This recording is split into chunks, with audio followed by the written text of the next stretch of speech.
Today, I'm going to be talking about Ogbu's theory of voluntary and involuntary minorities. To begin, let's talk about what a minority is as described by Ogbu. Ogbu defines minority status on the basis of power relations between groups, not in terms of numerical representation. A population is a minority if it occupies some form of subordinate power position in relation to another population within the same country or society.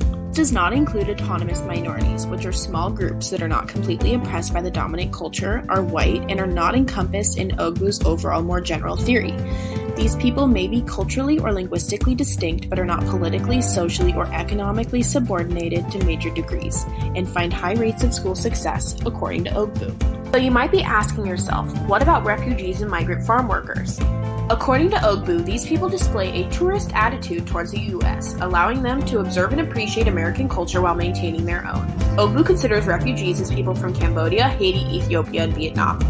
Migrant farm workers, once again, are not a part of Ogbu's voluntary and involuntary minority theory. Because they are not an easily identifiable population, we have no way of knowing about whether they came to settle permanently in the United States or about their sociocultural adaptation and their school experience. But what is Ogbu's theory on voluntary and involuntary minorities?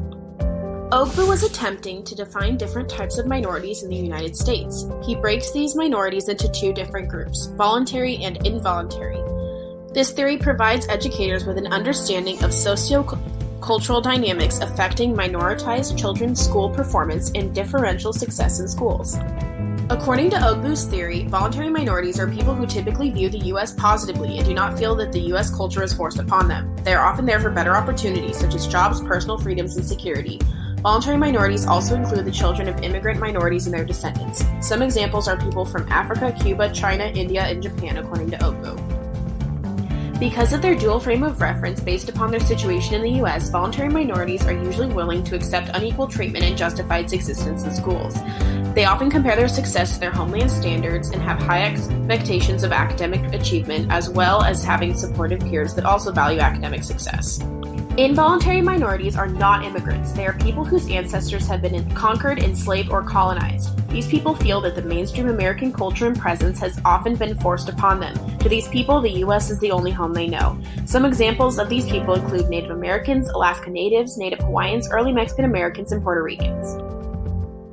Within schools, involuntary minorities see the curriculum as an attempt to impose white culture upon them. This leads them to question the curriculum for not including information about their minority history and experiences. These students often feel oppressed to give up their identities due to the oppressive assimilation tactics used in schools. One major limitation to Ogbu's theory is how he conceptualized ethnicity as described here in the International Journal of Qualitative Studies in Education.